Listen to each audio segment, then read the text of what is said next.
ಶ್ರೀ ಗುರುಭ್ಯೋ ನಮಃ. ಓಂ ಪುರಾಣ ಗುಚ್ಛ ಕರ್ತಾರಂ ಸರ್ವಸಿದ್ಧಿ ಸಮನ್ವಿತಂ ಕವಿಶ್ರೇಷ್ಠಮಹಂ ವಂದೇ ವೇದವ್ಯಾಸಂ ಜಗದ್ಗುರುಂ. ಸರ್ವರಿಗೂ ನಮಸ್ಕಾರ. ಶ್ರೀ ಸ್ಕಾಂದ ಮಹಾಪುರಾಣದ ಕಥೆಗಳ ಸಾಲಿನಲ್ಲಿ 315ನೆಯ ಭಾಗ.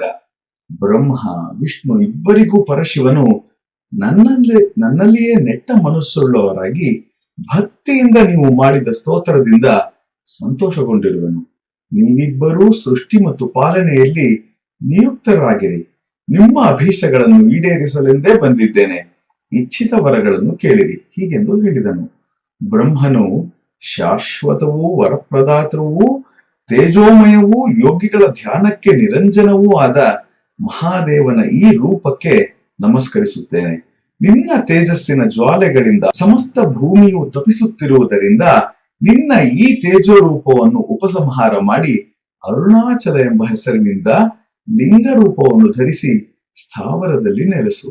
ನಿನ್ನನ್ನು ಬ್ರಹ್ಮರ್ಷಿಗಳು, ಸಿದ್ಧರು, ಪಾರ್ಷದ ಗಣಗಳು, ಸಕಲ ಲೋಕ ನಿವಾಸಿಗಳು, ಭೂಲೋಕದಲ್ಲಿ ಮನುಷ್ಯರೂ ಸಹ ಪೂಜಿಸುವಂತಾಗಲಿ. ಇಲ್ಲಿನ ವನಗಳ ಎಲ್ಲ ಸಸ್ಯಗಳು ಔಷಧೀಯ ಸಸ್ಯಗಳಾಗಲಿ. ನಿನ್ನ ಸನ್ನಿಧಿಯನ್ನು ಸೇರಿದ ಮನುಜರಿಗೆ ಅಮರತ್ವವನ್ನು, ಸಿದ್ಧಿ ಪದವಿಯನ್ನು, ಎಲ್ಲ ರಸಸಿದ್ಧಿಯನ್ನು, ಮೋಕ್ಷವನ್ನೂ ಪಡೆಯುವಂತೆ ಅನುಗ್ರಹಿಸು. ನಿನ್ನ ಪಾದಕಮಲಗಳನ್ನು ಎಂದಿಗೂ ನಾವಿಬ್ಬರು ಮರೆಯದಂತೆ ದಯಮಾಡಿ ಅನುಗ್ರಹಿಸು ಎಂದು ಬ್ರಹ್ಮನು ಕೇಳಿದನು.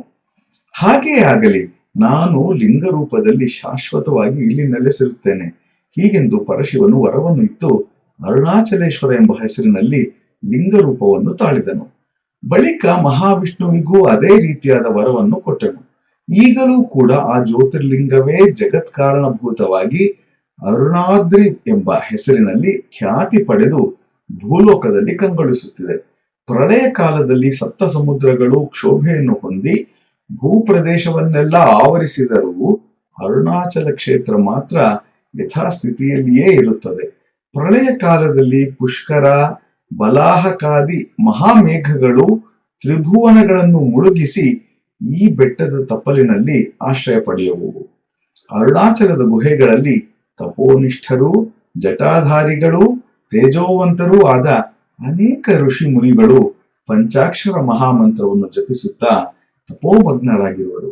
ಹೀಗೆಂದ ಬ್ರಹ್ಮನ ಮಾತುಗಳನ್ನು ಕೇಳಿದ ಸನಕ ಮಹರ್ಷಿಯು ಬ್ರಹ್ಮನಿಗೆ ನಮಸ್ಕರಿಸಿ ನನಗೆ ಸಕಲ ವೇದಗಳ ಸಾರವನ್ನು ತಿಳಿಸು ಹೀಗೆಂದು ಪ್ರಾರ್ಥಿಸಿದನು. ಬಂಧುಗಳೇ, ಇದರ ಮುಂದುವರಿದ ಭಾಗವನ್ನು ನಾಳೆ ಶ್ರವಣ ಮಾಡೋಣ. ಸಮಸ್ತ ಸನ್ಮಂಗಳಾನಿ ಭವಂತು. ಎಲ್ಲರಿಗೂ ಒಳಿತಾಗಲಿ. ಜೈ ಶ್ರೀರಾಮ್.